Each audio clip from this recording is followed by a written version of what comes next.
सभी को मेरा नमस्कार। दोस्तों, आज हम वेदांत पुस्तक से मन के विषय में पढ़ने जा रहे हैं। तो आज हम पढ़ेंगे मन हजार जुनून एक सुकून। प्रश्नकर्ता आचार्य जी, समझाने वालों से हमेशा सुना है कि मन के विरुद्ध सावधान रहना चाहिए।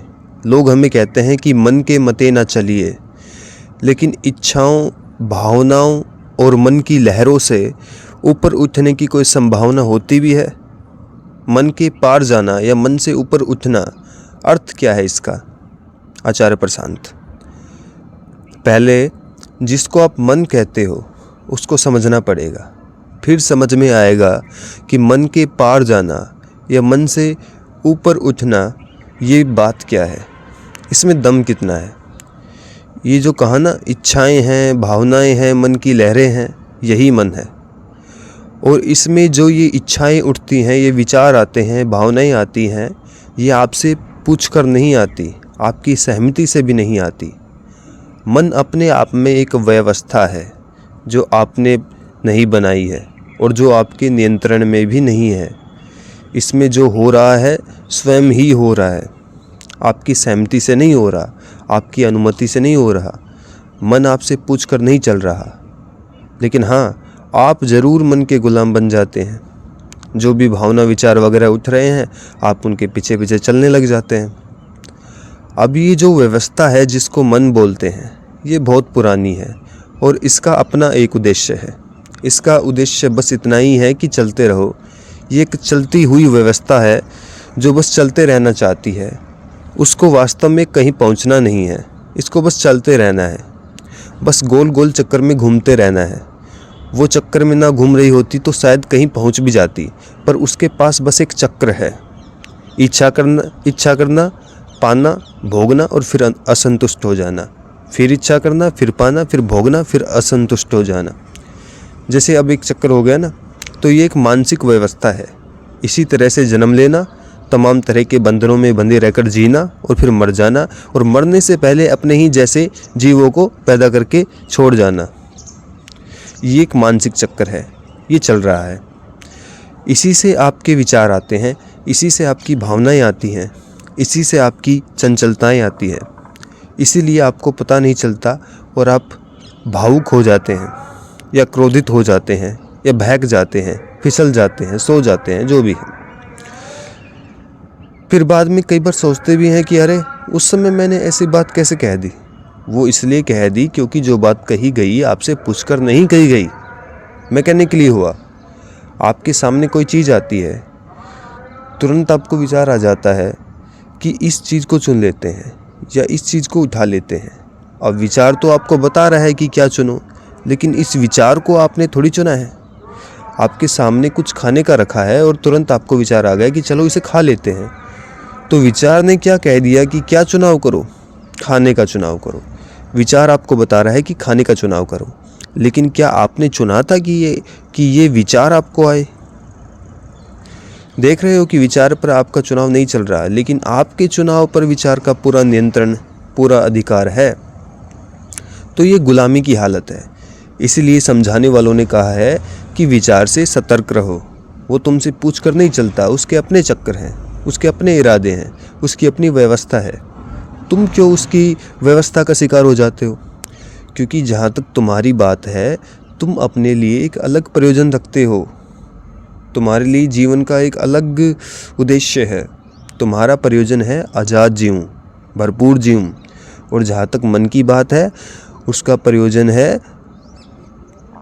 प्रयोजन बस ये है कि जैसी आज तक की जीवन की व्यवस्था चलती रही है, वो तुम भी जी लो, एक मीडियोकर लाइफ।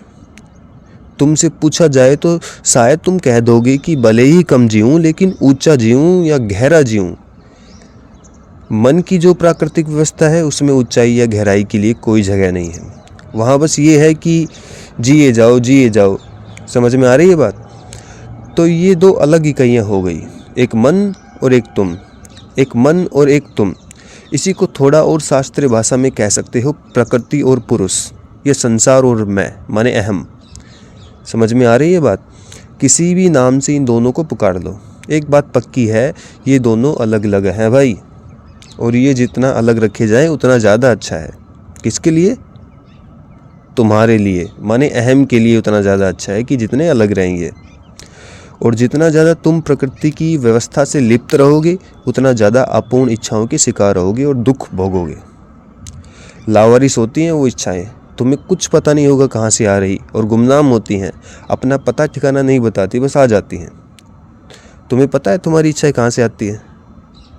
तुम्हें पता है तुम्हारी इच्छाओं का स्रोत कौन है? तो इच्छाएं क्या हुई फिर? लावारिस। बस इच्छा कहीं से आ जाती है, एक गुमनाम अजनबी की तरह है, और हम पर कब्जा करके चली जाती है। और फिर हमारा क्या काम है? एक गुलाम की तरह उस इच्छा को पूरी करने के पीछे अपनी पूरी कोशिश करते रहना, अपनी ज़िंदगी लगा देना, अपनी ऊर्जा लगा देना, समय लगा देना। तो गुलामी ये एक ऐसी गुलामी है जिसमें तुम्हें अपने मालिक का नाम तक नहीं पता। गुलामी ये एक ऐसी गुलामी है जिसमें तुम्हें पता भी नहीं होता कि तुम कितने बड़े गुलाम हो। इसलिए समझाने वाले कह गए हैं ना कि मन के मते ना चलिए। मन के मते चलने का मतलब है बहुत बहुत गहरी गुलामी। समझ रहे हो? अब दूसरी बात तुमने पूछी है कि मन के पार या मन के आगे भी कुछ है क्या? देखो, वो बस एक मुहावरा है। समझाने के लिए एक बात कह दी गई है कि मन के आगे निकलो, मन के पार जाओ। मन के आगे की ज़्यादा बात करोगी तो यहीं पता चलेगा कि मन के आगे और भी मन है, मन ही मन है। जिस चीज़ की बात कर सको मन ही है, जिस भी चीज़ की बात कर सको, कल्पना कर सको, वो सब मन है। तो मुद्दा ये नहीं है कि मन के आगे क्या है या पार क्या है। मुद्दा ये है कि तुम्हें सीमाओं का पता होना चाहिए। मन के आगे की जब तुम बात करते हो तो तुम ये कह रहे हो कि मन की सीमा से आगे जाना है। मन की सीमा से आगे जाना कोई ज़रूरी नहीं है, लेकिन इतना तो तुम्हें पता होना कि अभी जो कुछ चल रहा है वो मन की सीमा के अंदर ही चल रहा है, मन मानसिक ही है। ये पता होना ज़रूरी है। क्या हमें ये पता नहीं होता अक्सर? हाँ, हमें ये पता नहीं होता। जो कुछ मानसिक होता है हम उसको असली समझ बैठते हैं। एक उदाहरण दे देता हूँ छोटा सा। आपको कोई भावना आ रही है, कोई फीलिंग, और हम सबको फीलिंग्स आती रहती हैं, ऐसा तो कोई है नहीं जिसे नहीं आती। और जिस क्षण में आपको भावना अनुभव हो रही है उस क्षण में वो भावना आपके लिए सच है। सच है कि नहीं है? समझाने वालों ने बहुत कहा है, और मैं भी आपसे अभी कहना चाहता हूँ कि आपके अनुभव में वो निश्चित रूप से सच है, पर वो सच है नहीं। आपको प्रतीत हो रही है, आपको अनुभव हो रही है कि सच है, पर वो वास्तव में सच है नहीं। समझ रहे हैं? अब वो चीज़ है मन की सीमा के भीतर की, लेकिन हमने उसको मान लिया है सत्य। अब हम फंसेंगे, हम बहुत फंसेंगे। जैसे कोई धुएं को पहाड़ मान ले, जैसे कोई आईने में देखी छवि या तस्वीर को इंसान मान ले, अब वो फंसेगा ना। वैसे ही मन की सीमाओं के भीतर जो कुछ भी चल रहा होता है उसको तुमने अगर सच मान लिया तो बहुत बुरा फंसोगे। तो सवाल उठता है उसको क्या माने? क्या झूठ माने? देखो, झूठ मानना तो बड़ा मुश्किल हो जाएगा। तो बस ये मान लो कि मानसिक है, जो हो रहा है मानसिक है। भीतर से बड़ी विचारगी उठ रही है। हाँ, उठ तो रही है, अनुभव भी हो रही है।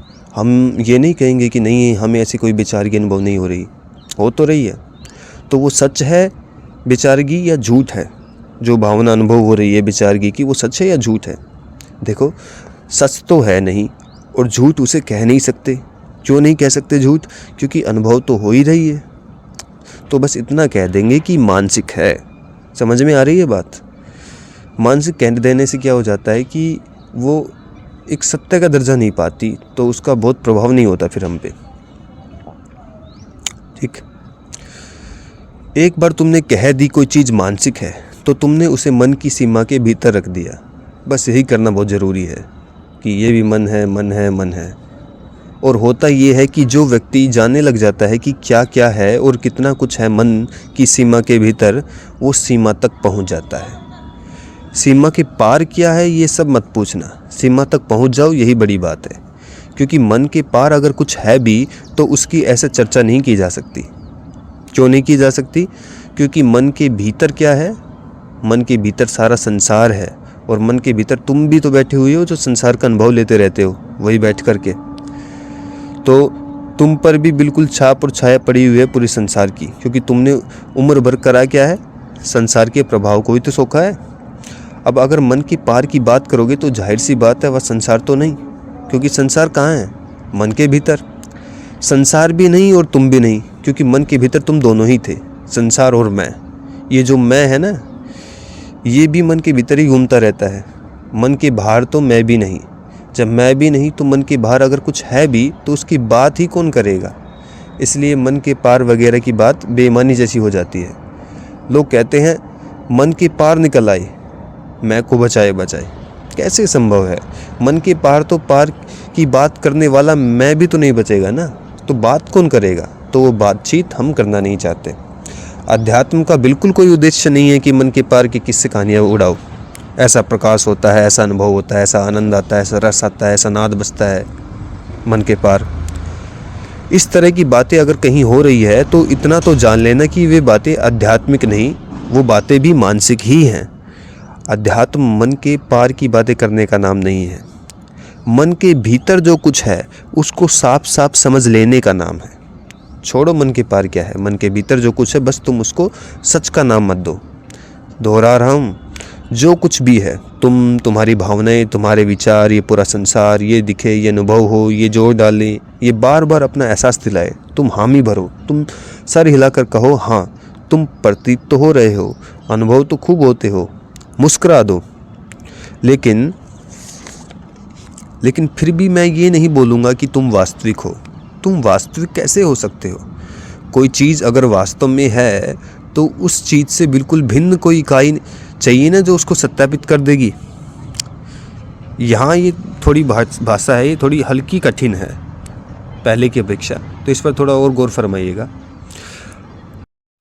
देखो, अब ये खंबा है, हम इसलिए कह पाते हैं ना कि ये खंबा है क्योंकि यहाँ पर 5 लोग बैठे हैं और पांचों उस खंबे से बिल्कुल भिन्न हैं, अलग हैं, और पांचों कह पाते हैं, सर्टिफाई कर पाते हैं कि खंबा है।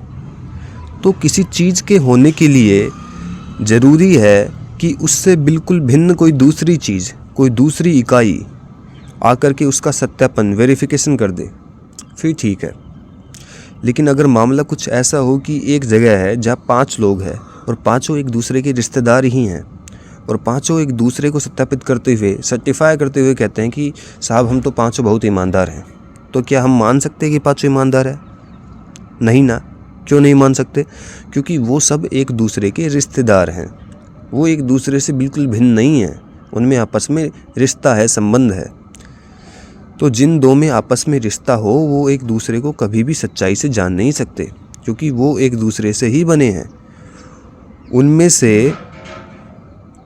से एक के पास ये शक्ति नहीं है कि वो दूसरे को बिल्कुल विरक्त होकर के, निरपेक्ष होकर के देख सके।